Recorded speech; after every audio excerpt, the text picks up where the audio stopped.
정상적인 생활로 돌아가면 금리도 정상적인 금리로 돌아오는 게 맞아요. 그런데 속도가 문제입니다. 도대체 지금 오르는 금리는 뭐 때문에 오르는 거고 이게 과연 향후 시장에서 우리에게 어떤 영향을 줄 수 있을지를 생각해 보는 게 중요합니다.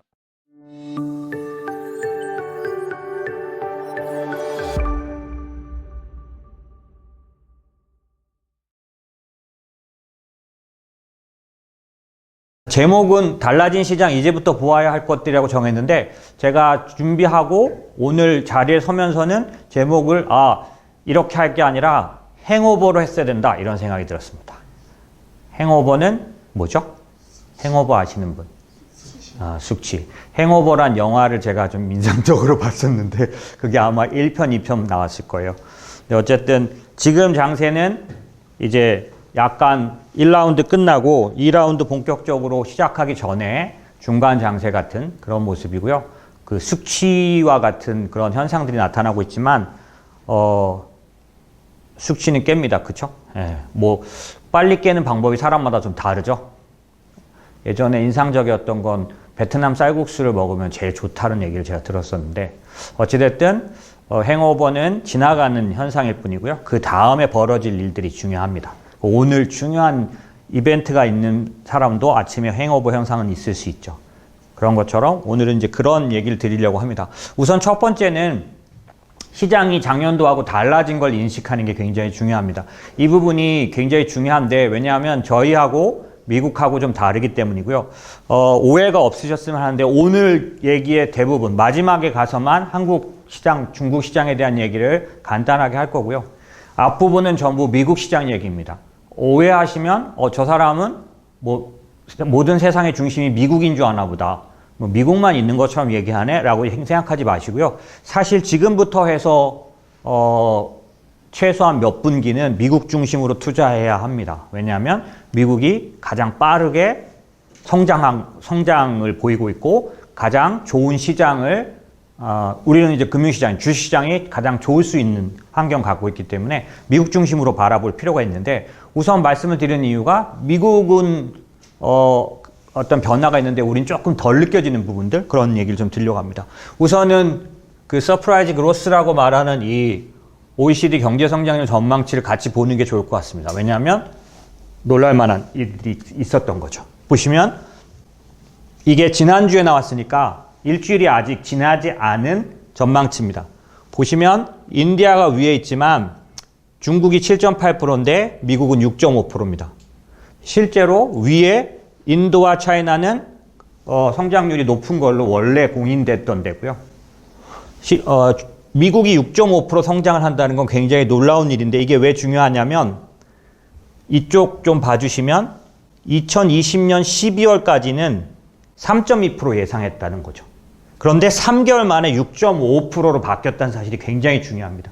이게 우리가 체감은 못하지만 놀랍게 변화됐다는 거를 절감하셔야 돼요.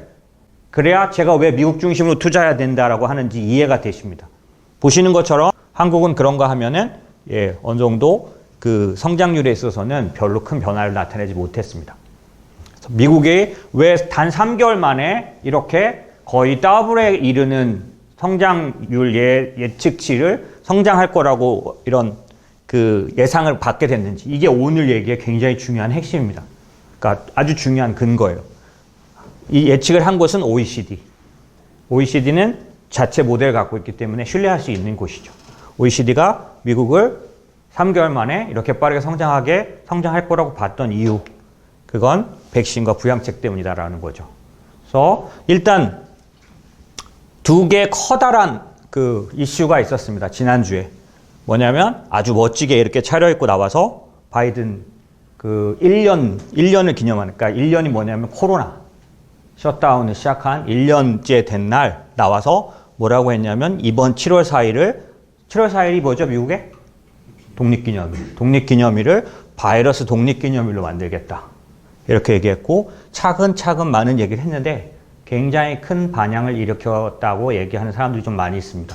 그래서 트럼프하고 완전히 반대였던 그런 모습을 보였고 중요한 건 7월 4일이 바이든 대통령 말대로 하면 뒷마당에서 오랫동안 못 만났던 친구들과 바베큐 파티를 편안하게 할 수 있게 될 거라고, 그런 날로 만들자고, 또 그런 날이 될 거라고 얘기했습니다. 그래서 실제로 미국은 5월 달에 바이러스로부터 자유로워진다라는 얘기를 하지만 7월 4일 정도에는 아예 예전으로 돌아갈 수 있을 거라고 얘기했고, 이 사람만의 말이 아니라 우리가 다 아는 앤서니 파우치라는 글로벌에서 가장 이제 그 코로나 백신 관련해서는, 또 혹은 그 코로나 감염병 관련해서는 권위자고 우리가 다 신뢰하는 사람입니다. 이 사람이 유명한 말 했죠. We are almost there라고 해서 거의 다 왔다, 이제 얼마 남지 않았다라는 말을 했고요.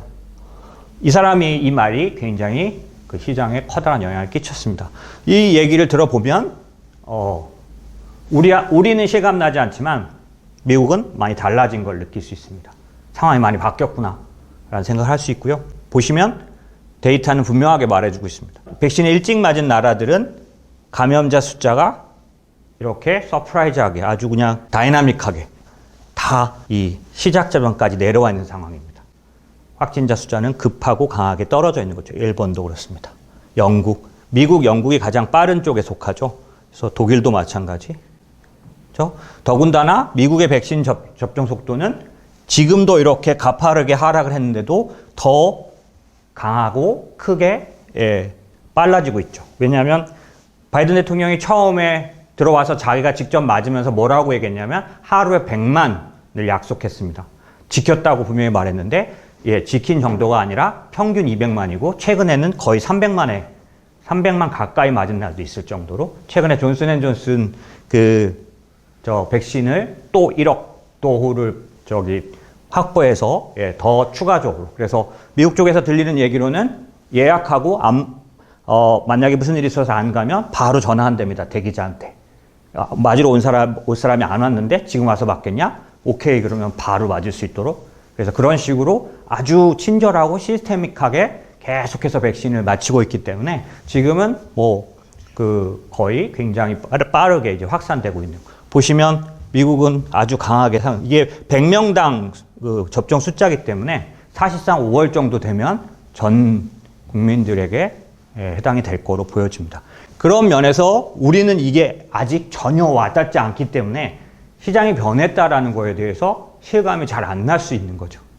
그런 측면에서 말씀드린 것처럼 미국은 조금 다른 얘기라는 걸 붙드리고 싶고, 두 번째 이제 작지만 상징적인 뉴스라고 한 얘기가 뭐냐면, 영국 총리가 봉쇄 조치를 단계적으로 완화하는 로드맵을 발표하자마자 영국의 저가 항공사 이지젯이 항공권 예약 337% 폭증하는 기사가 나왔고, 어떤 에피소드를 이미 주가에서는 반영하고 있습니다. 그래서 보시면 항공주 주가, 그 다음에 호텔, 그 다음에 크루즈, 레저 기업들의 주가는 항공하고 크루즈는 아직 코로나 이전을 회복 못했죠.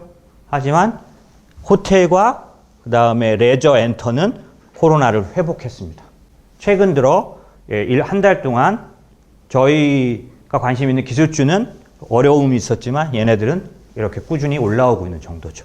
이런 것들이 이미 시장에서 다른 상황을 반영하고 있다라고 보면 되겠죠. 그래서 미국은 정상적인 정상화 과정에 이미 들어선 걸로 보여집니다. 개인 소비 지출은 이미 코로나 이후로, 물건을 소비하는 정도는 코로나 이후로 올라왔고, 서비스 쪽만 아직 좀 미흡한데 서비스 관련된 지표들도 굉장히 빠르게 올라오고 있는 중입니다. 그래서 경기 정상화와 유동성 정상화가 다 이루어진 걸로 보여진다. 그래서 경기 정상화 쪽으로 가고 있는 건 경제활동, 그래서 이코노믹 인덱스라든지 기업 실적 같은 것들, 특별히 이제 미국 S&P의 EPS가 이익 성장 예측치로 보면 코로나 이전 상태를 회복한 걸로 보여지고요. 그래서 인플레 관련돼서는 유가도 정상적으로는 자리, 금리도 올라오고 있는 이런 모습이다라는 건 이제 뉴스에서 보신 거고요. 그런데 우리가 당혹스러운 건 이렇게 정상이 되어 가는데 희한하게 시장에 위협적인 현상이 발생하고 있다는 거죠. 그게 뭐냐면 금리입니다. 작년도 가장 어려움이 있었던 때에 미국 제10년물 금리가 0.5였는데 1년간 올라온 그런 정도가 이 정도 됐었던 게 불과 한 달 사이에 이렇게 가파르게 상승하고 있습니다. 물론 이것도 더블이기 때문에 쉽지 않은 금리 상승인데 거기서 또다시 50%를 상승했어요. 그것도 거의 수직으로 상승하고 있습니다. 그러면 도대체 무슨 일이 있어서 금리는 아까 조금 전에 보여드린 것처럼 정상화 과정에 들어갑니다. 정상적인 생활로 돌아가면 금리도 정상적인 금리로 돌아오는 게 맞아요. 그런데 속도가 문제입니다. 이렇게 가파르게 올라가는 건 왜 그럴까라는 측면이고 이게 과연 향후 시장에서 우리에게 어떤 영향을 줄 수 있을지를 생각해 보는 게 중요합니다. 지금 한 2달에 걸쳐서 저희가 금리로 인한 스트레스를 받았어요. 그런데 이게 그냥 스트레스를 받고 을에 지나가는 현상이면 괜찮은데 그렇지 않을 경우는 대비를 해야 되고 늦었다라고 생각할 때가 빨라요. 주식시장에서는. 그래서 뭔가 액션을 해야 된다라는 생각이 들면 도대체 왜 오르는지라는 거를 알아야 합니다. 그런 측면에서 이 아까 제가 말씀드렸던 행오버 장세라고 부르는 상황이다라는 거고요. 행오버 시장은 2009년에서 2010년 정도 사이에서 여러 번 나왔던, 그러니까 제가 괜히 행오버라고 별명 붙인 게 아니라 금융시장에 행오버라는 장세가 있습니다. 그러니까 우리끼리 부르는 닉네임 같은 거죠. 행오버는 아시죠? 저는 이게 이 이미지 찾다가 이거 딱 보고 이 모습 어떠세요? 이게 확 와닿으시나요? 전 너무 와닿아가지고 여기 앉아있는 모습들 보시죠? 예.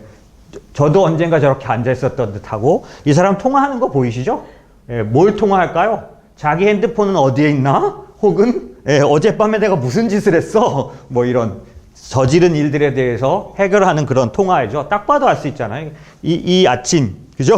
이 아침. 뭐 혹시 전혀 안 해보신 분들은 잘 모르시겠지만, 예, 그런 현상. 그리고 이 상태.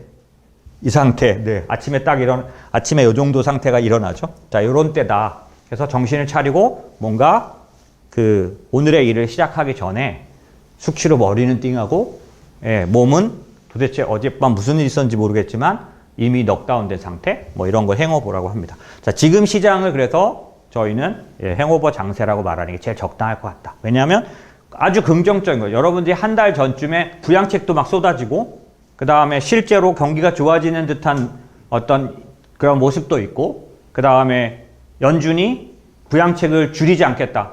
유동성을 흡수하지 않겠다고 말했는데 왜 시장이 한 달 이상 저렇게 빠지는지 잘 모르셨을걸요? 그게 이해가 잘 안 되셨을 거예요. 왜냐하면 다 긍정적이고 낙관적인 상황인데 장이 조정을 합니다. 물론 S&P나 다우는 여전히 신고가를 내고 있고 나스닥이 좀 심하게 조정을 했어요. 이건 다른 방송에서 왜 금리가 오를 때 기술주가 민감한 부분들이 생기는지 얘기는 드리긴 했습니다. 자, 그런 것처럼 도대체 왜 그럴까라고 했을 때 이걸 저희는 행오버 현상이라고 보통 말하는 거고요. 그래서 자세히 좀 따져봐야 할 부분이 생긴 거죠. 뭐냐면 도대체 지금 오르는 금리는 뭐 때문에 오르는가? 어떤 부분이 금리를 오르게 하는가를 아는 건 여전히 매번 세미나 때 말씀드렸지만 하락할 때도 하락하는 이유를 정확히 알아야 그냥 버틸 건지 아니면 지금이라도 쉽지 않은 말이지만 손절이든 아니면 이익 실현이든 할 건지 떨어지는 이유가 명확해야 올라가는 이유가 명확해야 거기다 대고 팔 건지 아니면 더 살 건지 아니면 더 가져갈 건지를 생각할 수 있는 것처럼 도대체 금리가 왜 오르는가라는 것들을 아는 건 앞으로 우리가 행동을 결정하는 데 중요합니다. 그래서 어려운 얘기긴 한데 이 부분을 설명을 좀 드리려고 굳이 자료를 준비했어요. 자, 현재 시장은 연준이 말한 점도표보다 금리가 좀 더 빠르게 올라갈 거로 보는 것 때문에 금리가 올라가고 있습니다. 이건 크게 말한 거예요. 이 짙은 선은 뭐냐면 시장 금리 선물에 나와 있는 금리가 연준이 금리를 올릴 거라고 생각하는 속도입니다. 연준은 2023년까지 안 올리겠다고 했기 때문에 밑에 옅은 선은 쭉 옆으로 그냥 가죠. 그런데 짙은 선은 22년도 하반기부터 커브가 나옵니다. 무슨 얘기냐?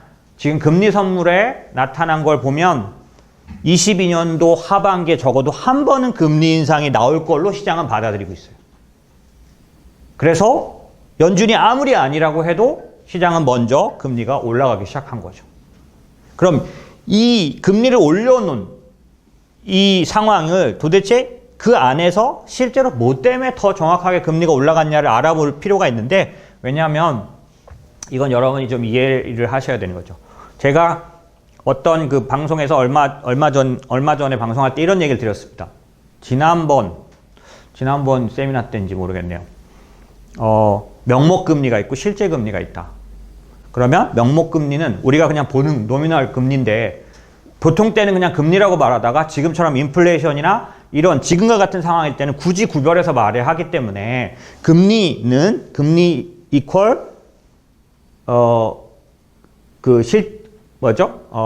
금리 마이너스 인플레이션 하면 실질금리, 그죠? 그래서 제가 실질금리라는 개념을 말씀드렸어요.